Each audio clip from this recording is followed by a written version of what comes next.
Hey y'all, I'm Jen and this is Sassy Southern Incy Girl and this is hashtag Scripture Sunday 24.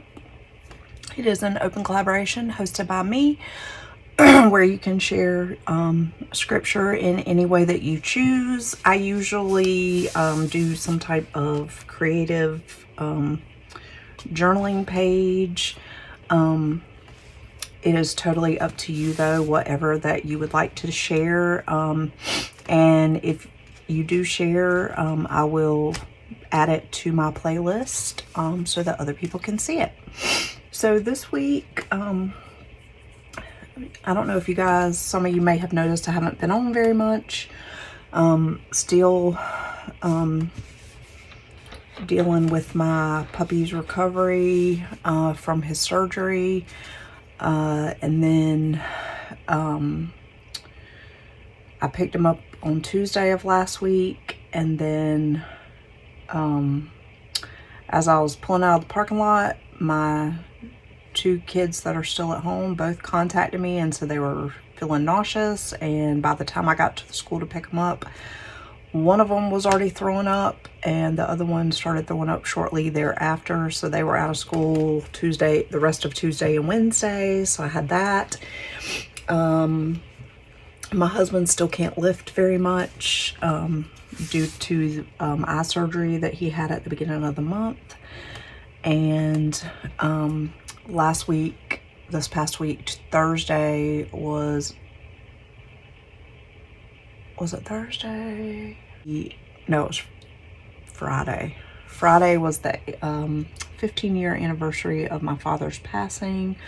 And Friday was actually not too bad, but yesterday, I had a bad day yesterday.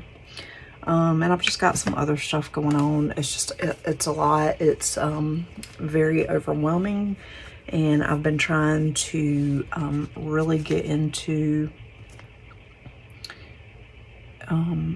scripture and just, trying to find time to spend with God every day, or actually making time. We can always find time for things that we want to do. But yesterday I was really struggling. And thank you to everybody that commented. I really do appreciate your comments. I read every single comment that I get, even if I don't respond right away. I do eventually respond, but I do read each and every one. And your sweet comments were so appreciated. And that's what kind of led me to this Bible verse for this week. It's Deuteronomy 1:31. You saw how the Lord your God cared for you all along the way, just as a father cares for his child. And that's more like the New International Version. That's not the King James Version, but sometimes the King James Version is kind of hard to understand on your own. So sometimes I like to look at the New International Version just to kind of get a better understanding. But it kind of goes along with this poem. This is the Footprints in the Sand poem, and I'm sure that most of you probably know this poem. There's a little bit of debate as to who wrote it. This says Mary Stevenson. There's a couple of people, I think, that try to claim it, but at any rate, for the purpose of this, it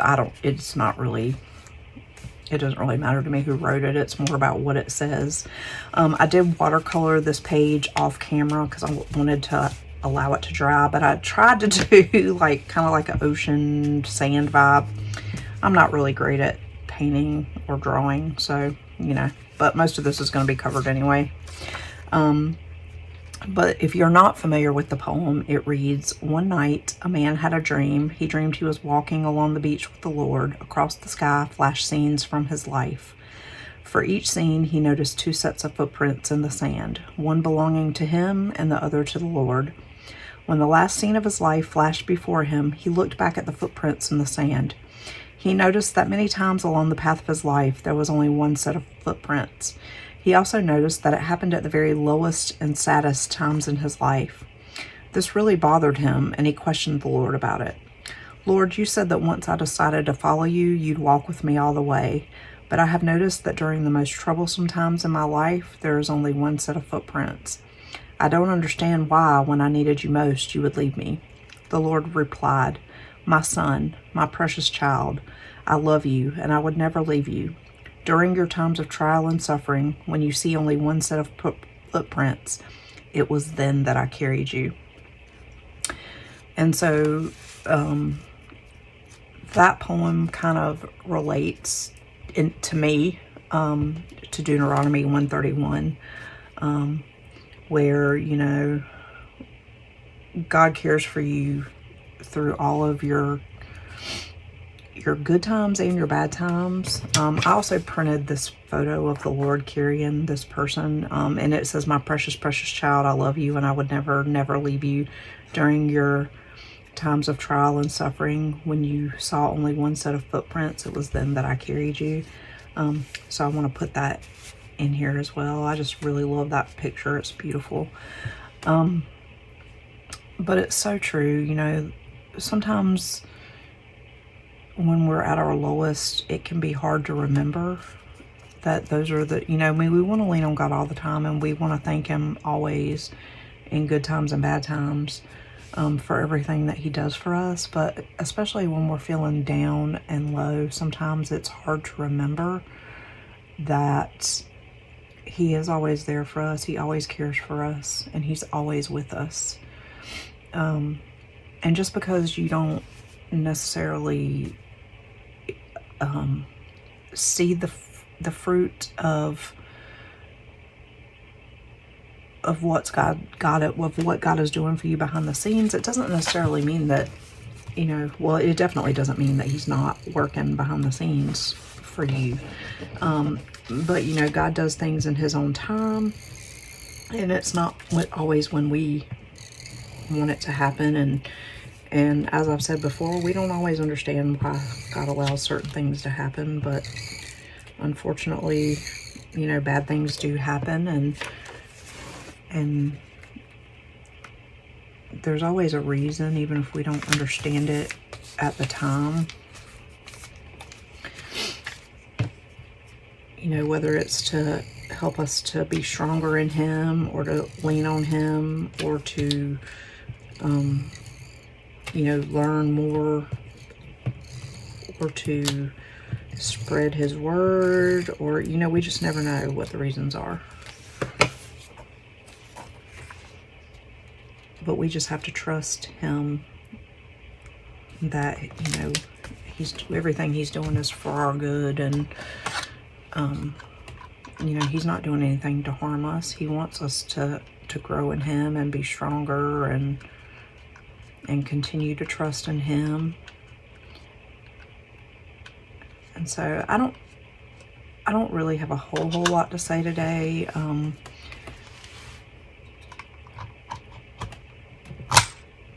But I hope that you all, that this is helping you a little bit, to know that, you know, when you're going through things, you're not alone. Other people are going through hard things.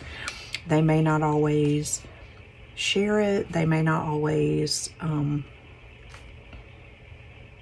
like, you may not always know everything that they're going through, but other people are going through things. And so it's, you know, you're not alone.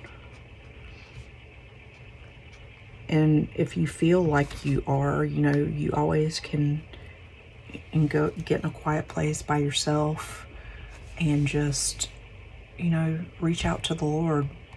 And you cry out to Him. And if you don't have the words, then just sit there and tell Him what your, you know, what your struggles are, what your pain is. And He'll hear you.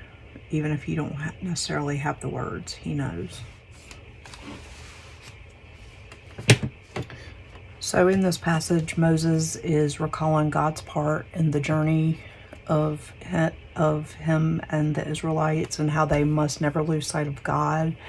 They got to be close enough to Him to hear His words, and, you know, learn the things that He wanted them to learn.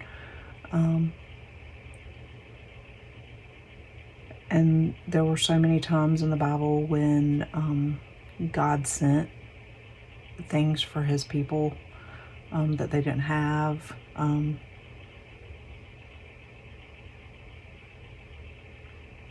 And that's just something that I think sometimes we forget, that, you know, God is on our side, and he wants us to lean on him. And so that is what I'm trying to do. And not just in the hard times when I'm going through stuff, but all the time. You know, I always want to learn more and get closer to him and try to be a better person and live the life that he would have me to live. So I hope you guys have a wonderful, blessed week coming up. I hope that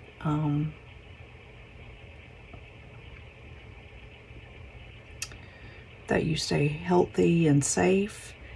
And I will see you guys in the next one. And remember to do something every day that will inch you closer to a better tomorrow, friends.